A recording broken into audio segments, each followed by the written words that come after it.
família, tudo bem? Aqui é o Belinho. Gente, como prometido, eu falei pra vocês que em breve eu vou estar colocando aqui um método pra você se tornar um artista de sucesso. O que fazer, como fazer, quem procurar. Só que antes de eu postar isso, tá? Que eu vou postar muito em breve aqui, eu decidi vir aqui contar um pouco da minha história, bem resumidamente pra vocês.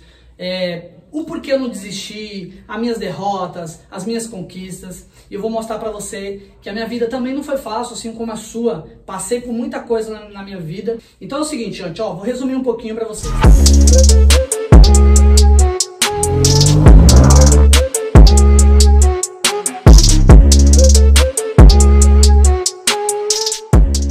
Eu nasci aqui em São Paulo e de 5 para 6 anos fui com a minha mãe pra Bahia. A gente foi visitar minha avó, que mora lá na Bahia, lá próximo a Aracaju. E aí decidimos ficar um tempo por lá. A minha mãe ganhou uma casinha na roça e a gente decidiu se mudar pra essa casinha na roça. E eu amava morar na roça ali, só que era muito difícil a vida lá, sabe? A gente acordava 4 horas da manhã pra trabalhar na roça e eu sempre ajudando a minha mãe. Arrancava feijão, quebrava milho. Gente, eu com 7 anos levantava 4 horas da manhã pra trabalhar. Por isso que eu falo pra você, se você tá em casa, você se acha que a sua vida tá difícil, gente, imagina você com uma criança de 7 anos de idade, levantar da sua cama 4 horas da manhã, muitas vezes com chuva, eu ia arrancar feijão, quebrar milho, gente, era muito difícil, porque a nossa vida não era fácil, gente, a gente passava muita necessidade. E quando não tinha muita coisa pra trabalhar, eu e minha mãe, a gente realmente passava muitos perrengues, a gente não queria ficar pedindo muita coisa pra familiar. Então, assim, muitas das vezes, eu lembro que eu tinha uma cumbuquinha de barro. E eu, na hora que me dava fome, eu levava pra minha mãe lá na cama, falava, mãe, tô com fome, mãe, tô com fome. Ela, filho, não tem comida, vai lá pedir no seu tio, no seu padrinho. Eu tinha um tio que tinha mais condições, né? Então eu ia a pé, né? Porque não tinha, as casas não é ligada igual aqui em São Paulo, uma atrás da outra. É uma casa aqui, outra 200 metros. Então eu ia andando com aquela cumbuquinha, né? Uma colherzinha. Chegava, tio, tô com fome. E ele já sabia que a gente não tinha muita comida, que ia pedir comida lá. Aí ele colocava lá um feijão, um arroz, um pedacinho de carne e eu voltava comendo pra casa. Só que eu não comia tudo, eu dividia, chegava em casa e falava, ó mãe, tá metade aqui pra você e tal. A gente dividia aquela comida e a gente ficava bem feliz. E aí, tipo, as coisas começaram a melhorar um pouquinho, minha mãe conheceu um rapaz lá, só que eu acabei não me dando muito bem com ele e decidi morar com os tios meus, né? O cara era bem encapetado, aí começava a ficar de um tio pro outro, ficava num tio uma semana, outro tio na outra semana. E nessa época ainda, eu já gostava muito de cantar, né? Via as músicas no rádio, vivia cantando, mas não tinha ainda o contato com a música assim. Até que eu fui realmente morar com outro tio meu, mais próximo à cidade.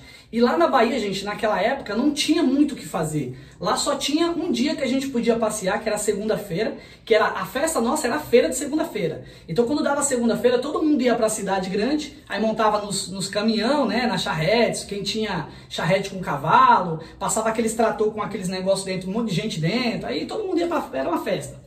E um dia, numa dessas festas, a comemoração do prefeito lá, foi uma banda lá tocar com um trio elétrico, aqueles caminhão, sabe, que põe aquelas bandas em cima e fica tocando. Eu vi aquilo e fiquei encantado, gente. Eu falei, eu quero muito cantar nisso, eu achei demais, achei sensacional. E aí, comecei cada vez a querer perguntar que dia que tinha outra festa, aí eu lembrei como que o cara tocava aquele treco, o cara trocava a bateria. Eu pirei na bateria, gente, pirei.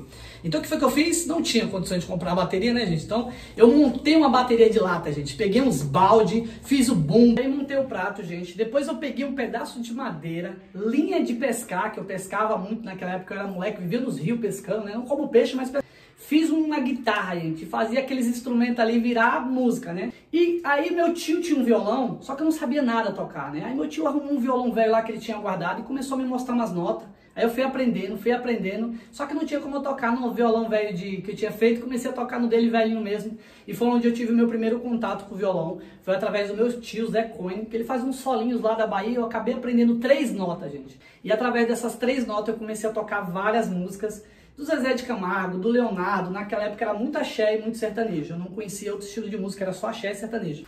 Só que a bateria falava alto pra mim, eu comecei a tocar aquela bateria de lata. E aí as pessoas passavam pra feira, eu esperava a feira ir até 4 horas da tarde.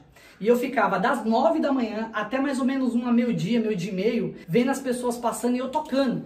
Aí eu colocava um balde e as pessoas jogavam as moedinhas, era cruzeiro na época, as pessoas jogando a moedinha. Eu juntava todo aquele dinheiro e ia pra feira comprar roupa, comprar alguma coisa que desse pra comprar, né? Eu também era fissurado em cinema e o cinema lá era uma televisão, né, gente? Eu não tinha TV em casa. Então tinha uma televisão colorida que o cara levou pra lá e ele cobrava a entrada de R$1. Eu juntava tudo aquilo pra assistir filme do Bruce Lee, que eu sou fascinado por luta também, né? Então eu ia lá pra feira. Aí quando tinha essas festas, gente, eu ficava vidrado. Aí um dia eu tocando essa bateria lá, fiquei até umas 2 horas da tarde que eu queria juntar um dinheiro maior para comprar uma Raider. Raider é um chinelo que tinha, eu era apaixonado por esse chinelo. E eu usava um chinelo Os chinelos pra mim não dava, gente. Eu ia pra escola, como eu andava muito pra cima e pra baixo andando de chinelo, a Havaiana pra mim já não dava.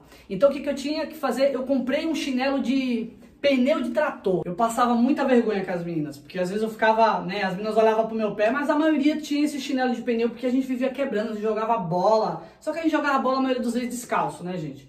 E às vezes também, eu tinha que acordar muitas vezes cedo.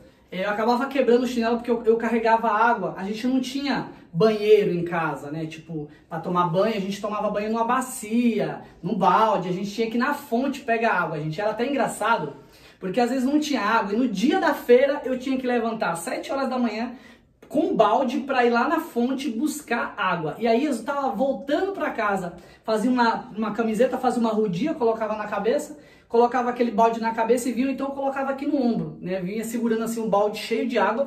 E eu andava, gente, em torno de 20 a 30 minutos com esse balde, né? Quando a fonte estava mais perto, a fonte mais perto era 15 minutos. E às vezes era no meio da estrada. Aí quando vinha um caminhão, que vinha um monte de gente, eu já vinha. Tem umas meninas nesse caminhão, gente. Eu me enfiava dentro do mato com balde e tudo, saía correndo, me escondia. Quando o pessoal passava, eu voltava. Aí é triste quando vinha, quando eu acabava de voltar, já vinha outro. Eu corria de novo para dentro do mato. Mas era essa loucura e às vezes acabava quebrando o chinelo. Então por isso eu tinha um chinelo de pneu de trator, gente. Então assim, o chinelo nunca quebrou. Até quando eu vim para São Paulo eu quis trazer ele, porque foi uma recordação minha. Não sei nem onde está esse chinelo hoje, mas enfim, sofri aquele chinelo. 3 finais de semana tocando na lata e fui pra feira comprar essa rádio. Quando eu voltei pra casa, tinha um padre dentro da minha casa, falando que tava me convidar pra cantar numa festa que ia ter na cidade da igreja, ó.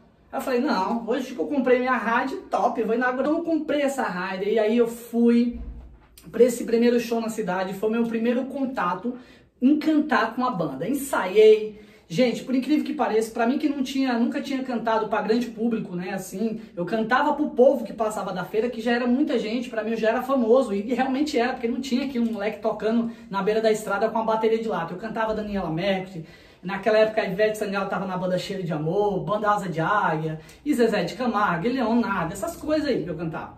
E tocava na bateria no mesmo ritmo, não era bagunçado não. Gente, o primeiro contato que eu tive com essa banda, eu cantei para mais de 15 mil pessoas na cidade. E nesse dia o vereador da cidade me viu e me convidou para tocar nesse trio elétrico, gente. O trio elétrico que eu tinha visto, que eu via direto aquele trio elétrico.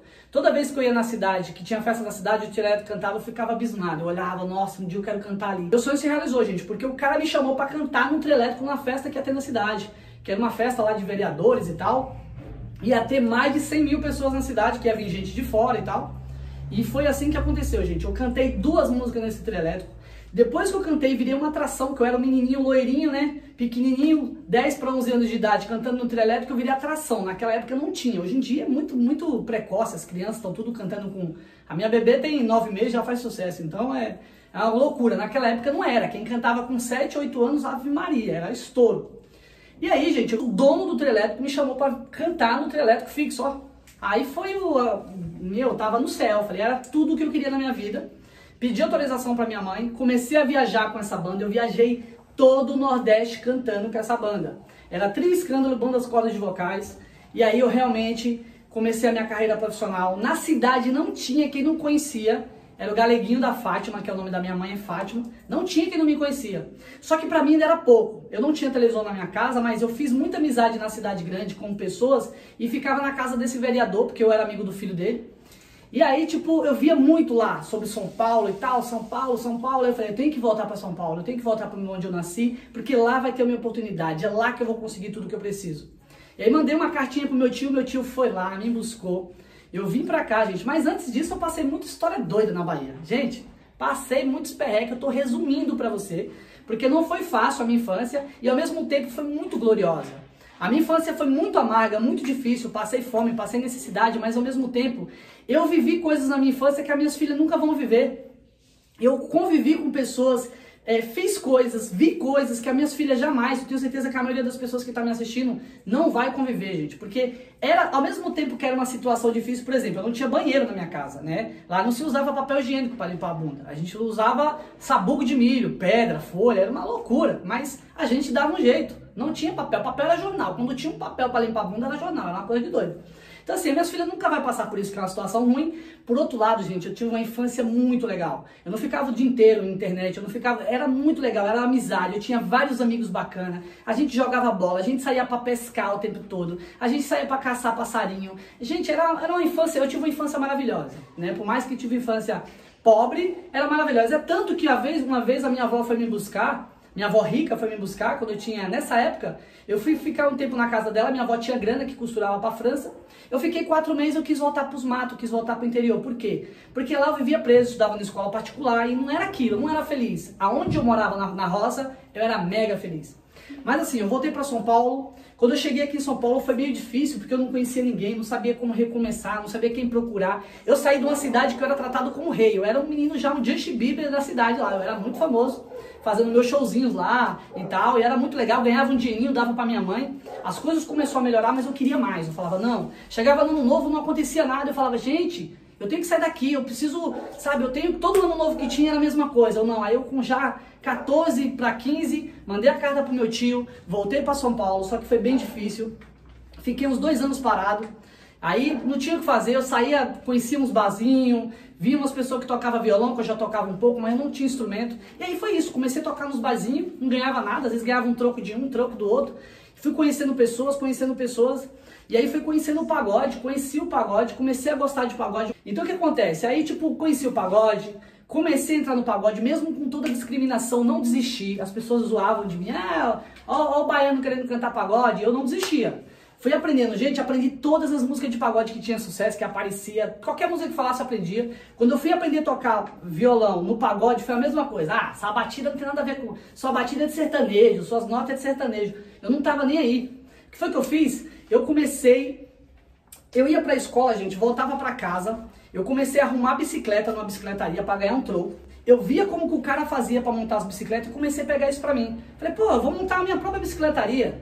O que eu fiz? Fui nas feiras, comecei a pegar umas feiras do rolo aqui em São Paulo que vende só coisa velha usada, não sei se vocês sabem, né? Mas de domingo mesmo aqui tem um monte, é lugar onde você compra coisas usadas. Comecei a comprar as bicicletas velha usada, eu lixava a bicicleta inteira, pintava, deixava a bicicleta bonitona e vendia. O custo pra mim saía R$20, eu vendia por 50, 60. Eu cheguei a ter 20 bicicletas, colocava perto da saída da escola e as pessoas saíam da escola e ficavam, quanto que é, quanto que é? E comecei a vender bicicleta. Eu virei empresário de bicicleta, né, com um pouco mais de 16 anos, porque ninguém me dava emprego, porque eu não tinha saído do exército. Então era difícil arrumar emprego naquela época. E aí conheci o pagode, só que tava bem difícil a vida pra mim, gente. Eu precisava arrumar um emprego, eu precisava comprar meus instrumentos, eu precisava fazer alguma coisa pra minha vida. E eu não sabia, ninguém me ajudava, eu precisava de um lado, procurava ajuda, ninguém me ajudava, emprego era difícil. Mesmo assim eu consegui um emprego de entregar papel de dentista na rua, né? Comecei a entregar papel. As meninas vinham da escola, eu com vergonha, mas entregava, fazia orçamento grátis. E mesmo assim, com orçamento grátis, comecei a me dar bem, comecei a ganhar meu dinheiro, juntava dinheiro, gente, fui juntando, eu ganhava R$7 por dia, eu passava por baixo do ônibus, passava muita humilhação, tinha os cobradores que pisavam nas minhas costas, outros cobradores mandavam descer, outros eram legais, passa aí, às vezes eu me sujava, não tava nem aí, e eu deixava R$1 pra mim comer um dog, porque senão sobrava 6, né? Quando eu tinha que pagar a condução, sobrava só R$4, porque eu comia um dog, pagava, era R$1 a condução naquela época. Aí era bem difícil pra mim sobrar R$4 pra eu trabalhar das 9 às 2 da tarde. E às vezes eu puxava direto. Quando eu pagava a passagem que não tinha jeito, eu puxava direto. Aí eu ia das 9 da manhã até as 20 horas pra ganhar R$14. Eu não ligava, ficava o dia inteiro. E aí até que um cara me viu lá, me viu o jeito de eu falar com as pessoas, orçamento grátis e tal. Eu era doidão, gente, tava nem aí. É aquilo que eu sempre falo, se você vai fazer uma coisa na sua vida, faça direito. Se você vai trabalhar, se você vai, mesmo que é uma coisa que você não gosta, eu não gostava de entregar papel, mas era o que eu tinha, então o que eu fazia? Eu não ficava encostado falando orçamento grátis, não. Eu falei, já que eu tenho que ser, se eu tenho que fazer isso aqui, eu vou ser o melhor nisso aqui. E eu não tava nem ligando mais para as meninas que me olhavam, porque no começo eu me escondia atrás dos postes. Quando as meninas vinham, que eu via que a menina era bonita, eu me escondia, que eu ficava com vergonha. Depois sabe o que eu falei? Essa menina não me conhece. Ela não vai dar bola pra mim agora, então o que eu vou fazer? O que eu tenho a perder? Nada. E às vezes aquela menina bonita era a menina que entrava pra fazer orçamento. Mesmo que ela não fizesse, cada pessoa que eu levasse, eu ganhava 50 centavos. E quando mais pessoa levasse, mais eu ganhava. Eu tinha R$7 fixo e mais 50 centavos, que era por orçamento grátis que eu levava, né? Tipo, levava a pessoa lá pra fazer um orçamento de dente e ganhava. E aí o cara me viu, o cara falou, pô, você é muito bom pra estar aí, você não quer trabalhar com internet? Eu falei, fazendo o quê? Fazer pesquisa de internet. Eu falei, agora, quanto que ganha? R$100. Eu falei, pô, R$100 por mês? Ele, não, 100 por semana. Eu falei, pô, tá agora. E fui trabalhar, gente. Eu sei que depois de 3 meses, eu entrei numa unidade da Microlins. Depois de 3 meses, eu era supervisor de 3 unidades, gente. 3 meses. Eu vendi tanto curso pro cara, mas tanto curso pro cara. Eu contratei mais 2 meninos para trabalhar comigo. A gente arrebentou. Nós fizemos mais de 2.000 vendas em um mês. Que era muito difícil vender curso era contabilidade, administração de empresa e a outra não lembro. Aí vendemos, o cara abriu 3 filiais, eu virei gerente. Então assim, eu já ganhava ali em torno de uns R$900 por mês. Já estava ganhando mais do dobro, mais bônus, né? Só que eu não tinha mais tempo para música. Então assim, eu estava ganhando dinheiro, estava melhorando a minha vida, mas o meu lado musical parou, porque eu não tinha mais tempo de trabalhar e fazer show e procurar música. Eu chegava cansado em casa. Tava fazendo uma coisa que era legal, tava ganhando dinheiro, consegui juntar um dinheiro, mas me faltava, sabe? Eu falo, não, eu tenho que voltar pra música. Então o que foi que eu fiz? Juntei uma grana e voltei a cantar pagode. Comprei uma guitarra, comprei um violão, voltei a tocar, montei alguns grupos, mas era muito difícil, não ganhava dinheiro com pagode. A gente fazia show, mas tinha que ganhar R$100 e dividir para 7, 8 caras, né? E aí me aprofundei mais quando eu conheci a história do Belo, comecei a curtir mais o Belo, aí o Belo virou carreira solo, isso eu já tinha uns 17, 18, uns 18 anos mais ou menos. E aí eu decidi seguir os passos do Belo. Eu falei, gente, esse cara é incrível, a história desse cara é incrível, ele canta muito. E aí eu decidi virar cover oficial do Belo, gente. E aí como mudou as minhas coisas? Porque quando eu virei cover oficial do Belo, todo lugar que o Belo tava, eu tentava abrir o show, nem que fosse de graça, né? Eu tocava, juntava uma grana e pagava a banda só pra virar cover oficial do Belo. Pra abrir os shows do Belo. E deu certo. Até que um dia, numa casa chamada Terra Brasil, aqui na Zona Norte, o Belo foi cantar lá, e os meus amigos que conheciam o baterista, o Rick Batera, que era o Lobisomem, falou, pô, esse menino aqui, mano, o cara é fanático, canta igualzinho o Belo, canta muito, fala pro Belo deixar ele subir. Eu vou falar com ele. Só que o Belo deu bola nenhuma, o Belo nem ligou.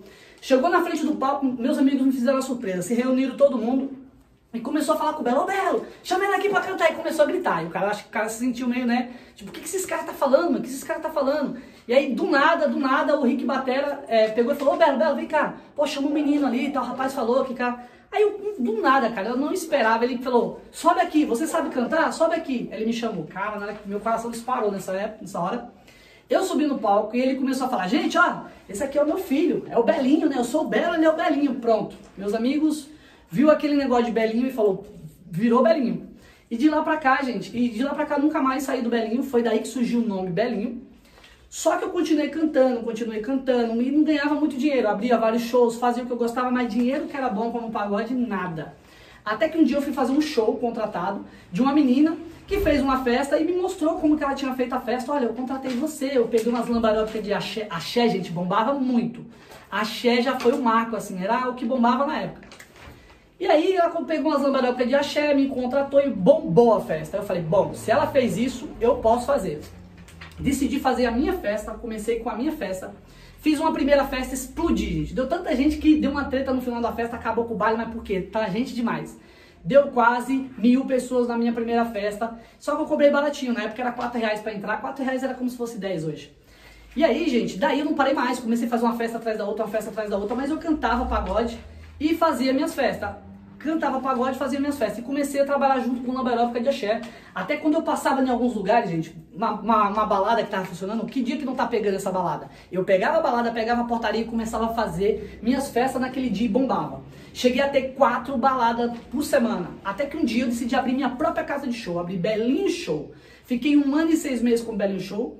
Mas era aquela história, gente. Aí eu já não tava cantando tanto, eu era mais empresário do que cantor. Então, naquela época, a minha chama ainda pra cantar era incrível. Eu falei, não, eu nasci pra isso, eu já tenho uma graninha, eu vou voltar a cantar. E aí voltei pro pagode, e aí eu conheci alguns caras que faziam funk com pagode. Eu ia cantar nos lugares, os caras tocavam muito mais funk, o funk começou a pegar demais em São Paulo e o axé caiu. O axé começou a cair, o funk começou a pegar muito. E aí, gente, eu vi que o funk tava dando muito dinheiro, comecei a cantar em lugar que tocava funk. Até que um dia eu conheci, fui cantar num lugar onde tinha um amigo meu de infância, de muito tempo, né? Aí a gente decidiu montar uma dupla, começou a cantar funk, aí eu montei uma carreira funk e pagode, né? Que era MC Pirata, a gente lançou uma música chamada Funk do Pica-Pau, gente. Por incrível que pareça, estourou. O cara explodiu. E aí virou meme na época, a gente começou a ir a vários programas de televisão, Qual é o Seu Talento, programa do Ratinho, Eliana, gente, e outra coisa, vou falar pra você, naquela época eu era tão obcecado, então eu sempre fui muito obcecado até hoje, quando eu quero alguma coisa, eu sou obcecado. Então eu era tão obcecado que eu fazia qualquer coisa para mostrar o meu trabalho, para poder aparecer. Como não tinha internet como é hoje, não tinha YouTube como é hoje, qualquer coisa que eu pudesse me enfiar para aparecer, eu ia. Não importa se o programa era de humor, de zoação, pra você ter ideia, tinha um programa chamado Ridículos do Tom, que caía num buraco, eu fui. Qual o Seu Talento? Eu fui. Todos os programas, programa do Ratinho, aqueles programas 10 ou 1000, eu fui todos, gente, eu não ligava. Eu não tinha esse negócio, eu vou estar pagando mico, eu vou estar sendo ridículo, não ligava. E olha, gente, se você quiser ver isso aqui que eu tô falando pra vocês, vai no meu Facebook, Thiago Abreu, ou então Washington Abreu, que você vai encontrar isso e muito mais. Tem muitas matérias que eu apaguei, mas lá ainda tem muita matéria dessa minha época, pra vocês verem que eu não tô de brincadeira, que foi realmente o que aconteceu na minha vida. Então, assim, ó, passei por muitas coisas, por isso que eu falo, não tenha medo de repente, você achar que você tá sendo ridículo, tá pagando mico. Gente, não tem essa. Se você for obcecado pelo sucesso como eu era, como eu sou, você não vai ligar pra essas coisas, você vai pensar, nem que eu tenha que ser ridículo hoje, mas vou estar sendo visto amanhã. Então isso não existe para quem quer realizar algum sonho, para quem quer conquistar o seu objetivo. Então é o seguinte, dessa época aí comecei a me aprofundar mais, e aí fiz essa dupla com meu amigo, bombou, só que de um determinado tempo eu comecei a querer cantar outro tipo de funk, porque na época que eu cantava com meu amigo, eu conheci umas meninas, então montei MC Belinho, bonde da Playboy, decidi ficar carreira solo. Aí eu já tava fazendo média de 40 shows no mês, gente, fazia muito show, muito show, muito show. Só que eu não cantava aquilo que eu queria, eu não passava a minha realidade, porque era mais senta aqui, cacete. Não tinha muito vocal, né? Eu não cantava muito, né? Então assim, não cantava como eu queria cantar, como eu cantava no pagode. Por que eu gostava mais do pagode? Porque eu podia mostrar mais o meu potencial, a minha voz, daquele tipo de funk eu não podia. E aí eu conheci o Daleste num show que eu fui fazer, e o Daleste me mostrou o funk e ostentação. Falou, pô, vilão, ele me chamava de vilão. Chamava a maioria das pessoas de vilão. Lembra do Daleste que morreu e tal? E aí eu, porra, virei fã do Daleste, que na época tinha Nego Blue, Body Charme. E aí ele me apresentou esse tipo de funk, gente. Eu comecei a querer cantar o tipo de funk e ostentação. E aí não parei mais. Fiz um show com ele, contratava ele, comecei a viajar pra fora com vários artistas. Eu montava umas festas no interior de São Paulo, levava vários artistas daqui pra São Paulo. Eu virei um empresário, assim, que pegava as baladas, por exemplo, de Jundiaí, Botucatu, Pardinho, várias cidades do interior, né, São José dos Campos e tal, Aparecida e até outros estados, gente. Eu montava uma festa lá e falava, Belinho e Daleste hoje, Belinho e Body Charme hoje. E aí vendi ingresso pra cacete e comecei a fazer várias festas dessas. Aí eu fui juntando uma graninha, juntei uma grana, até que eu decidi lançar o meu primeiro trabalho, que foi Menino de Luxo, gente. Eu demorei mais ou menos uns 4 meses, juntei 60 mil reais. 60 mil reais naquela época era mais de 100 mil reais hoje. Por que eu gastei tanto? Porque eu gravei com o Tom Produções, na época era uma Condzilla, então assim, era muito top, os caras eram brabo, eu tinha que gravar lá em Belo Horizonte.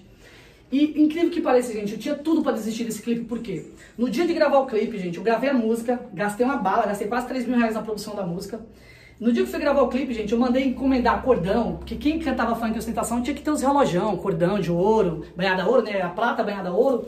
E aí eu gastei, gente, 10 mil reais só com esse tipo de cordão. E por incrível que pareça, fui viajar pra Belo Horizonte com tudo pronto pra gravar o clipe. Quando eu cheguei lá, que eu abri a bolsa pra poder colocar os meus kits, roubaram tudo no aeroporto, fiquei sem nada, gente. Então assim, foi muito desanimador, sentei na cama, chorei pra caralho, falei, mano, não vou desistir. Não vou desistir. Eu falei pro Tom, você segura, você espera eu voltar e gravar de novo? Ele, claro. Voltei pra São Paulo, trabalhei mais 2 meses, comprei tudo de novo e voltei. Gravei o clipe Menino de Luxo. Ao total disso aí eu gastei mais de 60 mil reais. E o Menino de Luxo, gente, na época bateu 3 milhões de views. Eu vou deixar aqui embaixo na descrição pra vocês verem. 3 milhões de views naquela época, gente, era como se fosse mais de 50 milhões de views hoje, tá? Então era muita coisa. E aí o que aconteceu? Quando eu tava realmente engatando a minha carreira, quando eu tava realmente falando, agora sim, agora eu tô no estilo que eu gosto, eu tô fazendo show sozinho, sem as dançarinas, porque quando eu cantava com as dançarinas, muito contratante só queria o show do Belinho se tivesse as dançarinas. Porque já era marca, né? Eu cantava e as meninas dançavam. E quando eu chegava sozinho, as meninas não ficava a mesma coisa. Não era que o show era ruim, é que a maioria dos caras já conhecia o meu show. MC Belinho, bonde da Playboy, eu já chegava com aquelas meninas de revista. Eu viajava com 3, 4 meninas da revista. Geral conhecia. Gente, eu chegava a fazer 40 shows no mês. Era muita coisa. Só que eu não era feliz, não era o estilo de música que me ganhava. Eu ganhava um dinheiro, mas não estava feliz. Eu falava, no dia que eu juntar a grana, eu vou partir, vou voltar pro pagode. Só que aí eu não voltei pro pagode porque eu conheci o funk ostentação, que era o funk mais cantado. E essa música Menino de Luxo me deu força para gravar outra e outra. Quando eu fui lançar o meu segundo trabalho, foi quando eu comecei a fazer muita matinê. Matinê naquela época tinha muito, gente, que era baladinhas que funcionavam à tarde, sabe assim? E aí eu levava a Bela pra cantar. A Bela já cantava nessa época. A Mel ficava em casa chorando. Eu falava, pai, quero ir, pai. Eu falava, você é muito nova, você não pode ir. E uma vez eu levei a Mel pra poder se apresentar numa dessas baladas. E aí, tipo, o que aconteceu, não sei se vocês viram um tempo atrás, um cara lá pegou, falou que eu tava levando a minha filha pra dançar funk, putaria pra mim, mas não teve nada a ver, gente. Eu levei a minha filha pra dançar e cantar numa baladinha, que era festa de criança, era festa de um amigo meu, foi 3 horas da tarde, mas essas casas de show, não sei se vocês sabem, casa de show, tem casa de show que mesmo que você feche as portas durante o dia, ela parece que tá escuro, parece que tá de noite. Então foi o que aconteceu, eu levei a Bela e a Melody pra poder cantar, tinha várias crianças dançando, cantando, e elas subiram no palco, dançaram. Naquela época tinha muito negócio de quadradinho de 8, quadradinho de 4, que era estourado. E aí, como vocês sabem, teve essa primeira coisa. Só que nessa época, eu tinha uma música da Bela, que eu tinha feito, Fale Bem ou Fale Mal.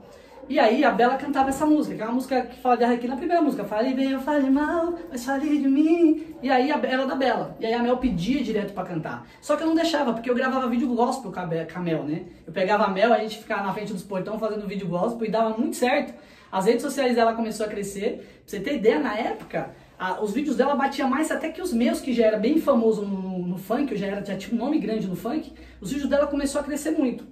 Aí ela começou a falar, pai, eu quero gravar a música da Bela, pai, deixa eu cantar a música da Bela. Aí um dia eu deixei, fiz um videozinho, sem pretensão nenhuma, gente. Coloquei no Facebook. No outro dia, gente, já tinha mais de 2 milhões de views, gente. Bateu mais de 1,5 milhão de views, mais de 2 milhões de views, né, na época. Explodiu assim de uma maneira.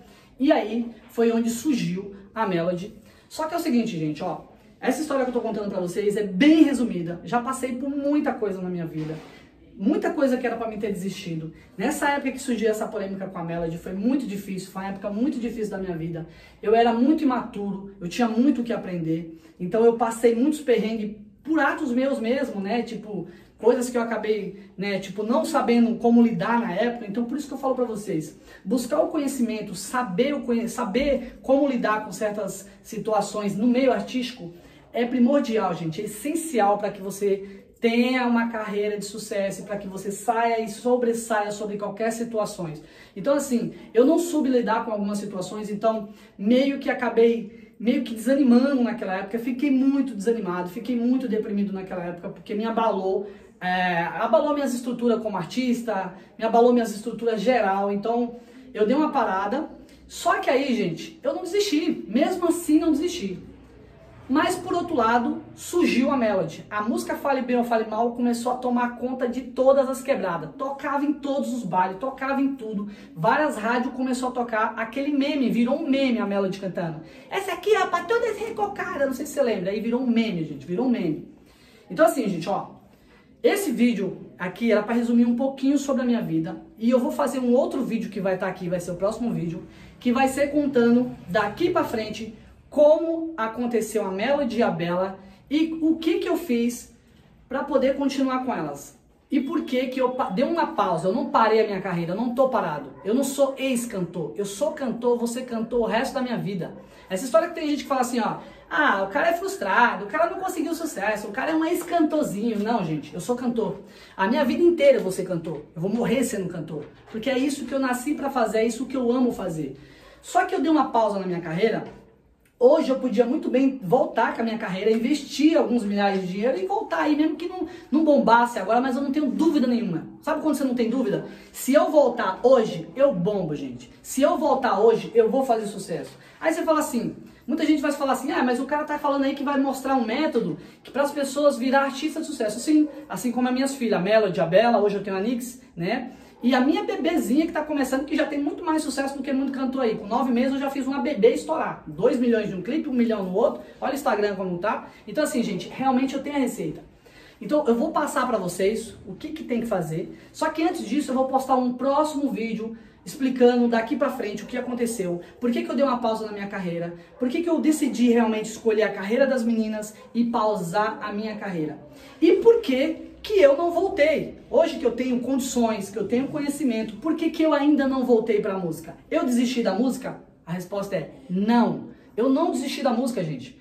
Acontece que eu preciso escolher hoje, ainda, entre minhas filhas e eu. E entre minhas filhas e eu vou escolher elas. Porque nelas eu estou me realizando. Nelas eu tive um conhecimento extremo. Graças a minhas filhas, eu tive um conhecimento que eu não tinha. Hoje como empresário, hoje como produtor musical e hoje como artista, eu sou muito mais completo através das minhas filhas do que aconteceu na carreira das minhas filhas. E eu quero passar esse conhecimento para vocês do zero. Você que já tem uma carreira ou você que está começando agora, vocês precisam muito ter acesso a esse meu conteúdo, tá? Eu vou postar aqui em breve, só que antes eu vou dar continuidade. Eu quero muito que vocês dêem um like nesse vídeo, gente. Porque, ó, se vocês se motivarem, se vocês se sentirem motivado, se você pensa em desistir, veja esse vídeo, que não foi fácil a minha trajetória. Hoje eu consegui alcançar muitas coisas na minha vida e eu só tô no começo, tá? Eu não tô no topo ainda não, mas vou chegar no topo. Só que perto do que eu fui, hoje eu sou um abençoado. Hoje eu tenho muito mais coisa perto do que eu fiz e eu quero que vocês tenham essa experiência de vida, gente. Não é só de ficar milionário, não é só de ter dinheiro, mas uma experiência de vida de conhecimento, de como se tornar melhor naquilo. E os caminhos nesse meio musical, nesse meio artístico, não é só música. Isso que eu vou passar para vocês serve para qualquer meio, porque realmente é uma história que motiva, né? E o método que eu vou ensinar para vocês é algo que pode te ajudar demais. Então assim, ó, dá um like no vídeo, compartilha, mostra esse vídeo para seus familiares, para seus amigos, para todo mundo. E aguarde o próximo vídeo aqui, que é a continuação desse vídeo aqui, falando de onde surgiu a Melody, como que a Bela veio e o que tem que fazer para ter uma carreira tão de sucesso como as minhas filhas têm, graças a Deus, hoje. E se as pessoas falarem, e se você falar assim, ah, mas como que você vai mostrar, por que você não faz pra você? Eu vou explicar no próximo vídeo, porque que eu ainda não fiz pra mim, tá? Porque quando eu fizer pra mim, eu vou ter tanto nome quanto as minhas filhas, e as minhas filhas só estão começando. Elas são bebezinhas no meio da música, que não tenho dúvida nenhuma, que elas vão se tornar as maiores artistas do mundo, assim como a Ariana, Selena, Lady Gaga, não tenha dúvida. Sabe por quê? Em primeiro lugar, a gente acredita, em segundo, a gente batalha muito. Então, gente, ó, aguarde o próximo vídeo. Se você gostou do vídeo, deixa um comentário aqui, deixa um like e tamo junto. Até a próxima, até daqui a pouco.